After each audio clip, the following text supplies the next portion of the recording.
Kom ons sluit die oë. Goeie Here, baie dankie dat ons weet, ons kan net roep aan U, Here. En U sal ons help deur enige situasie. Deur depressie, deur addictions, deur probleme wat ons in ons lewe moet face, weet ons, U is daar. Want daar is krag in U naam. Daar is krag in die naam van Jesus Christus. Daarom, Here, roep ons U net aan vandag, Here. Wees saam met ons, waar ons hierso is en waar ons nou woord gaan ontvang, Here. En laat U wil geskied oor alles wat gebeur, Here. Maar ek vra ook, Here, laat U wil geskied oor een en elkeen van ons lewens, wat vandag hier is. Laat nie een van ons onaangeraak huis toe gaan vandag nie. Maar laat ons werklik kan sê, ons het 'n aanraking gehad van U, Here. Ons bid dit in U naam ontwil. Amen. Vandag se tema is reset, maar ek kan nie. Nou, eerste om te praat oor wat is reset. Ons begin sommer met tegnologie. Het julle al met 'n selfoon gewerk? Dan ewe skielik vries hy net. Hy wil nie meer werk nie. Of hy werk te stadig, of daar's probleme of virusse, of hy werk net nie meer soos hy wil nie. En dan frustreer dit 'n mens. En dan wat doen 'n mens? Reset hom. Sit hom af, sit hom aan. Dan neem dit al die gevriesde programme weg. Dit herstel alles weer terug na hoe dit moet wees. En jy kan van vooraf begin. Mens kan verder gaan, daar is tot 'n setting restore to factory defaults, wat jy jou foon heeltemal alles kan skoon was, totaal en al, en jy kry hom weer presies hoe jy hom uit die boks uitgekry het.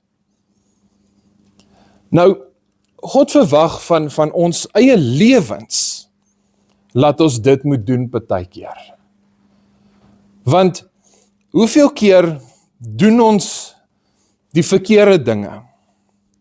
En dan later doen 'n mens dit oor en herhaal daai gewoonte, en later raak daai gewoonte die norm van jou lewe. So laat 'n mens nie eers meer agterkom wat 'n mens doen nie. Ons elkeen het daai een spesifieke area wat jy aan kan dink, waar jy voel, ek het dit nou al so lank gedoen, ek kan dit eintlik al wegpraat. Ek kan sê, ag, ek doen dit nie so erg nie. Ek doen dit net so hier en daar. Of ek doen dit net as niemand kyk nie, dis niks. Niemand sien my nie. Of ek doen dit nie so vreeslik nie. Dan begin 'n mens dit reg te praat. Maar weet jy wat, dit is net soos wat 'n mens se foon ook stadig begin voller raak, van nonsens, as ek dit so kan stel. Raak hy vol, so met ons eie lewe ook. Raak dit later so 'n gewoonte, en jy mens kom dit nie eers agter nie. En dan kom jy tot op 'n punt, en besef jy maar, okay, nou wil ek stop. Maar dan kom jy agter, maar ek kan nie. Dis nou so deel van my lewe, ek kan nie meer stop nie.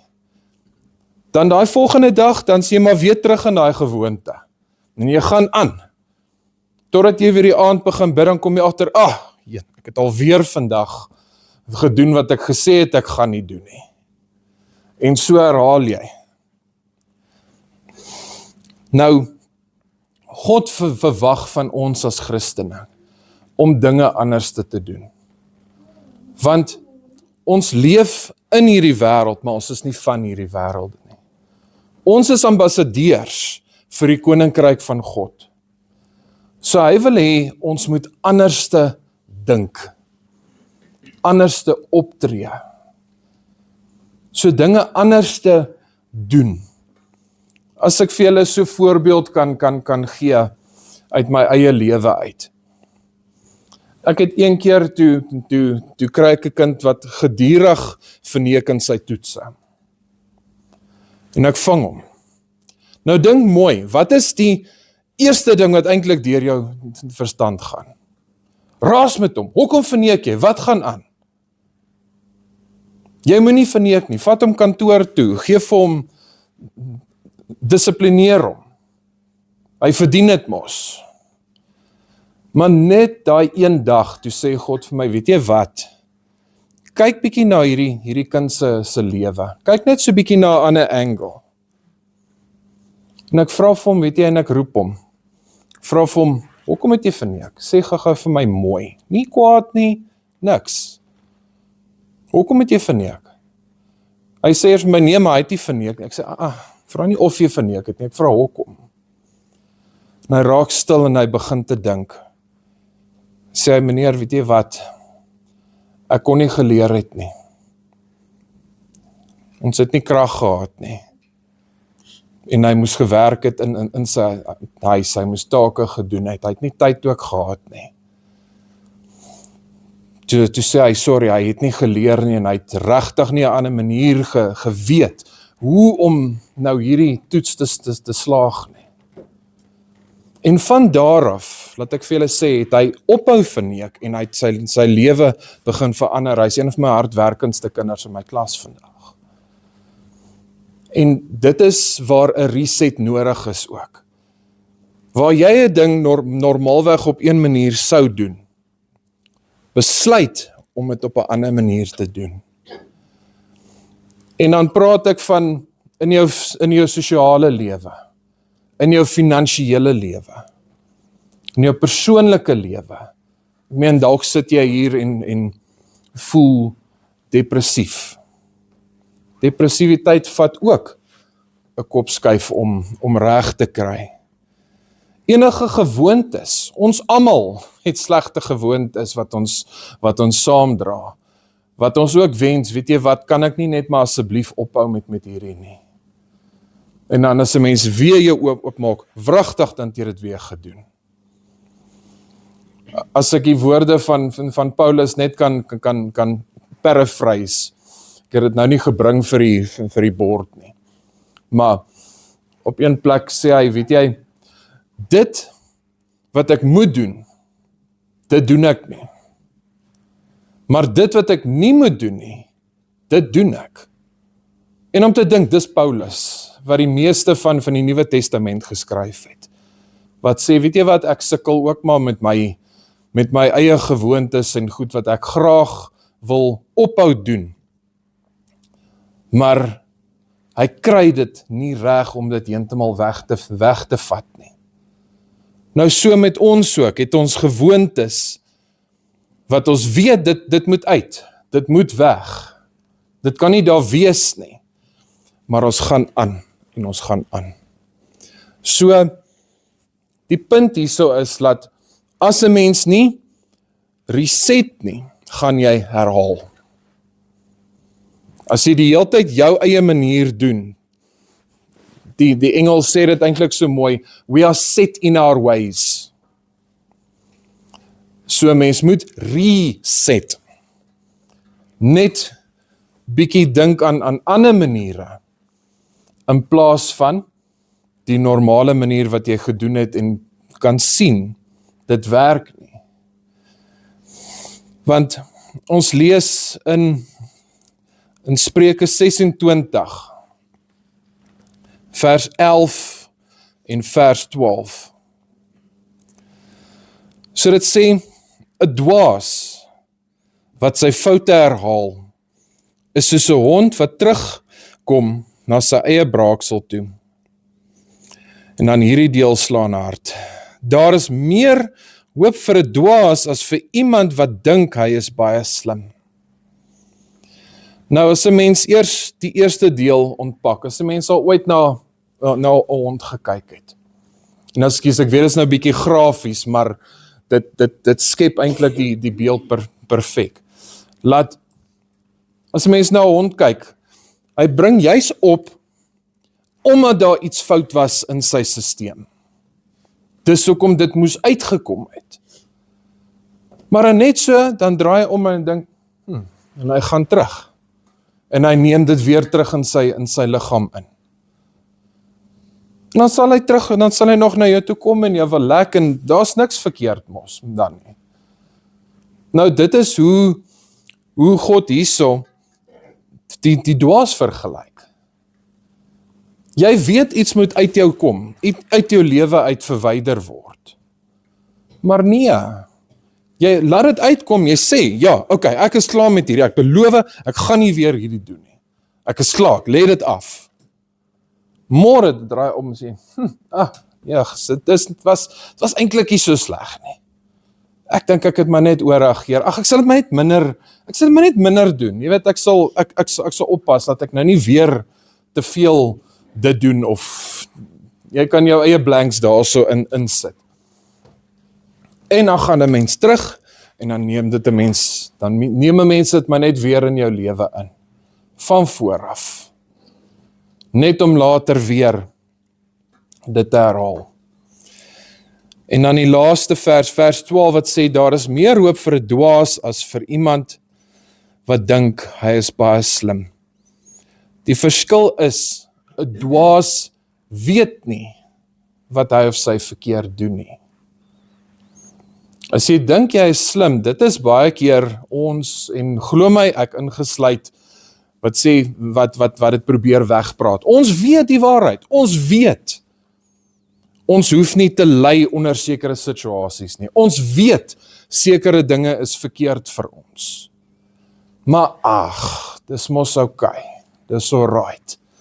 Daar's meer hoop vir daai wat nie besef hulle doen verkeerd nie, as vir ons wat weet, en ons herhaal dit as sprus. Dis wat dit eintlik so seer maak, om te besef, weet jy wat, ons weet, ons moet verander, maar ons doen nie, of baie keer ons kan nie. Want baie keer is daardie situasie so diep in 'n mens ingesetel, soos ek sê, dit raak al skoon deel van jou. Dit raak deel van jou identiteit. As mense na jou kyk, dan weet hulle, daar loop daai persoon, hy's altyd kwaad, of daai persoon vloek altyd. Of daardie persoon, hy kla elke keer as jy hom sien, dan kla daai persoon. Of, maak nie saak nie, enige van daai situasies. Later ken mense jou al as daardie persoon. Dan is dit moeilik, want dan is dit regtig so moeilik om te verander. Maar die ding is, God wil hê ons moet verander. Want ons dra sy lig na buite toe. Ons dra sy naam daar na buite toe. Ek weet nie of julle al gekyk het op sosiale media byvoorbeeld, hoe baie mense kla oor die aksies van Christene nie. Daardie persoon noem homself 'n Christen, maar kyk wat maak hy. Daai persoon, ek het hom nou Sondag in die kerk gesien, daar sit hy in die bar. Klomp sulke dinge. Ons moet pas op daarvoor, want ons dra sy naam uit. Ek meen, Christen, ek weet dis nie die regte betekenis nie, maar hoe ek het sien, Christian, Christ in. So Christus is in jou. En as jy die hele tyd daar aangaan met daardie patrone van jou, kan jy nie geheel en al die woord uitdra nie. Kom ek vat 'n voorbeeld daarvan. God gee vir ons die kapasiteit om groot dinge in ons lewe te doen, kragtige dinge. Maar nou leef ons miskien 30% van daardie kapasiteit. Net omdat ons nie weet hoe om daai ander kapasiteit te gebruik nie. Ons het dinge wat ons terughou om daardie 100% kapasiteit te gebruik. Weer terug te kom na tegnologie toe. Ons het juist daar agter so lekker gesels oor fone en laptops en goed wat 'n mens nie ten volle kan gebruik nie. Jy kry dalk 'n splinternuwe foon. Hy kom met soveel funksies uit en hy's so kragtig en alles. Maar net omdat jy nie bewus is van daai funksies nie, of weet hoe om daai funksies uit te bring nie, gebruik jy dit nie en jy gebruik maar 'n fraksie van daai foon se volle kapasiteit. En so in jou eie lewe ook. God het vir jou so baie gegee, en hy wil dit ten volle gebruik, maar daar's dinge wat blok, laat hy dit kan gebruik. 'n ander voorbeeld, die electricians, julle sal nou saam met my stem hierso. Sê nou maar, jy kry net 'n sekere hoeveelheid volts, ek hoop nou ek praat reg, om kan vir my sê as ek bietjie van die pad af gaan hierso. Jy kry 'n sekere hoeveelheid volts na jou huis toe. Nou sit jy vir jouself 'n groot verwarmer in, wat meer krag nodig het as wat jy inkry in jou huis in. Wat gebeur as jy daai verwarmer aansit? Hy trip. So met ander woorde, sodra jy dit aanskakel, dan gaan alles af. Nie net die verwarmer wat nie aanskakel nie, die hele huis trip. Nou dink daaroor. God gee vir jou, wil hê, jy moet dalk eendag hierdie spesifieke groot taak doen, maar jy laat net so bietjie van sy krag toe. Dan gaan hy natuurlik nie daardie taak kan opwek in jou nie. Dit gaan te groot wees, en dit kan maak dat jy heeltemal jou geloof verloor, want dan is dit te groot vir jou om te hanteer. So dan wag hy, totdat jy meer van hom vat, meer van hom vra. En al manier hoe jy dit doen, is as jy 'n reset in jou lewe toelaat. As jy regtig net sê, weet jy wat, alles hierdie wat my terughou, ek gaan dit nie meer toelaat nie, ek weier, ek gaan 'n nuwe lewe lei, en ek gaan vat wat God vir my wil gee. Kijk, ek weet ek spring nou bietjie met die verse, maar ons lees gou eers Hebreërs 12, vers 12 en 13. Nou, hierdie is die definisie van 'n goddelike reset. Hoekom dit nodig is. Dit sê, versterk daarom daardie hande wat slap geword het, en die knieë wat knak. Dit beteken, dit was op 'n tyd sterk gewees. Jy het gewerk vir God, jy het sterk gestaan in die lewe. Maar omdat jy so lank sterk staan in die lewe, het jy al begin swak raak. Jy kan nie meer daai greep lekker hou nie. Jou knieë is al besig om te knak van al daai impak wat op jou lewe is. En maak julle hardloopbane reguit. Verwyder enige hindernisse. Maak dit reguit.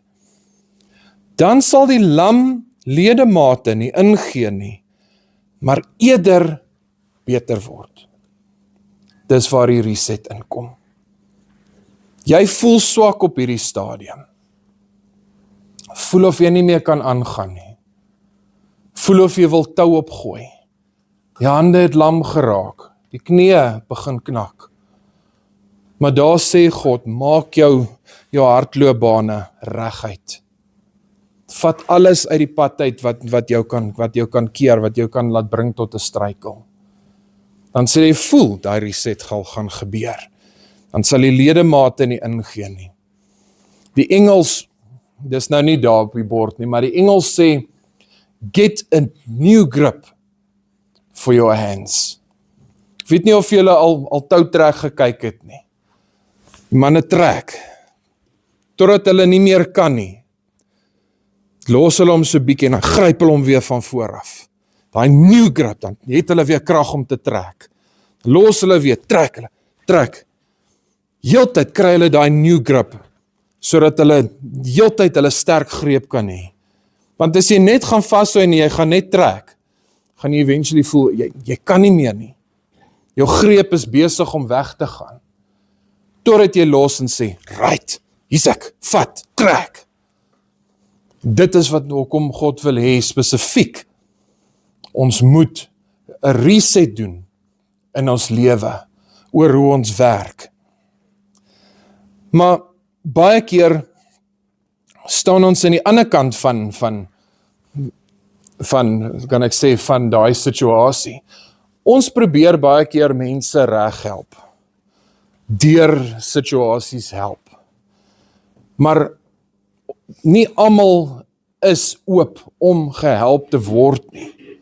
Ek weet, hierdie is moeilike woorde, maar ons almal het al ten minste een persoon raak geloop. Jy probeer help, maar niks dring deur nie. En dit kan 'n mens ook moeg maak. Dit kan 'n mens self maak, laat jy begin moed verloor, laat jy begin voel daardie taak op sy eie begin 'n struikelblok te raak. Maar weet jy wat, Jesus het ons nie geroep om mense te oorreed nie, om te debatteer met mense nie. As 'n mens mooi kyk, Jesus het dit nooit gedoen nie. Hy het die woord gebring, en hy het dit gelos vir die ander persone om reg te maak. Ons lees dit in Matteus 10, vers 13 en 14. As julle in daardie huis welkom is, sal God se vrede daarop bly. Maar as julle nie welkom is nie, moet julle vredesgroet terugtrek. As hulle julle nie wil ontvang of wil luister na wat julle sê nie, gaan uit daardie huis of dorp uit en skud die stof van julle voete af. Dit beteken moenie laat mense jou nie wil ontvang as jy die woord bring. Moenie laat dit jou discourage nie, as ek dit so kan sê. Moenie laat dit jou afbring nie. Hy sê, weet jy wat, skud dit af. Dit beteken, maak vrede en gaan aan. Want Jesus het sy disippels 2 na dorpe toe gestuur, om die woord te verkondig. Jy het mense gekry wat geluister het, dan die ander weer gekry wat gesê het, weet jy wat, nee dankie, dis nie vir my nie. Dan die disippels gesê, dis reg, 'n lekker dag, en hulle het gegaan. En ek bedoel nou nie lelik, moet nie kwaad wees vir die persoon, jy wil nou nie luister nie. Beteken net, weet jy wat, behou jou vrede. Moenie laat dit mens kwaad maak nie.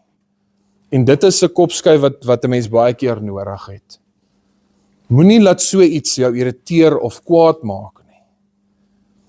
Want anderste moes Jesus self ook al moed verloor het met ons.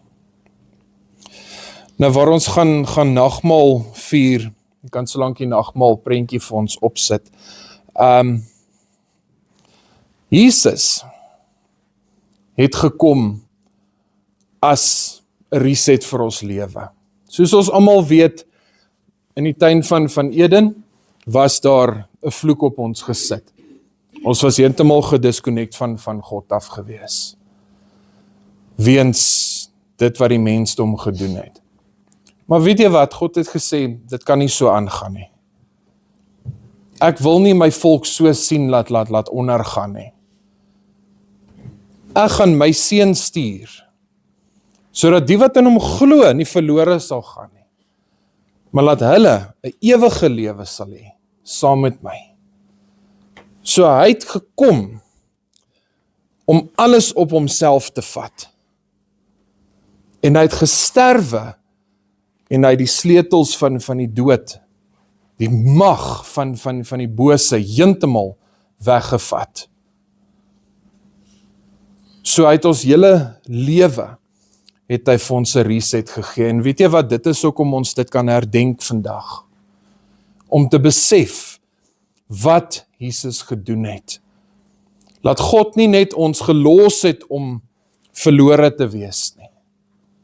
Hy het ons nie net gelos en gesê, gaan maar voort nie. Herhaal maar alles nie. Inteendeel, Jesus het gekom om 'n ritueel te verander na 'n persoonlike verhouding met hom toe. Want voor Jesus kon jy een keer 'n jaar na die tabernakel toe gaan en jy kon jou offer aan die priester gegee het en die priester sou dan die offer vir jou gebring het en jy was verlos van jou sonde. Jy kon nie self met God praat nie. Net die priester kon dit doen. En ook net een keer 'n jaar. So jy moes vir 'n hele jaar lank wag, voordat jy dit weer kan doen. Waar God net gesê, dis nie genoeg nie. Ek gaan dit verander. Ek gaan Jesus bring. Jesus het vir ons geleer hoe om te bid. Maar dit sal ons op 'n ander tyd oor praat. Toe leer hy ons hoe om te bid, hoe om daai persoonlike verhouding met God te hê. In plaas om dit 'n ritueel te doen, 'n jaarlikse proses oor en oor te doen, kan jy na hom toe kom, net wanneer jy wil. En hy's daar vir jou. Te danke aan Jesus, die brood wat sy liggaam voorstel, wat gebreek was vir ons. Die wyn, in hierdie geval druiwesap, wat die bloed voorstel, wat gevloei het vir ons. So kom ons sluit die oë, dan gaan ons deelneem aan nagmaal. Goeie Here, baie dankie dat ons weet, dat U gekom het, o Here, dat ons nie hoef oor en oor 'n ritueel te doen nie, o Here. Maar laat ons weet, dat U daar is vir ons, dat U die ons reset was, sodat ons nie verlore hoef te gaan nie, sodat ons die ewige lewe kan hê. Maar tot voor dit, vir die voorbeeld wat U vir ons gestel het, vir al die lesse wat U vir ons gegee het, o Here, sodat ons weet hoe ambassadeurs moet optree van die koninkryk, o Here. Laat ons weet ons denke moenie wees soos dit van die wêreld nie. Laat ons weet ons denke moet goddelik wees. Laat ons denke moet God gefokust wees en nie op onsself moet wees nie, o Here. Daarom sê ons net baie dankie vir alles wat U vir ons doen, o Here. Ons bid dit in U naam ontwil. Amen.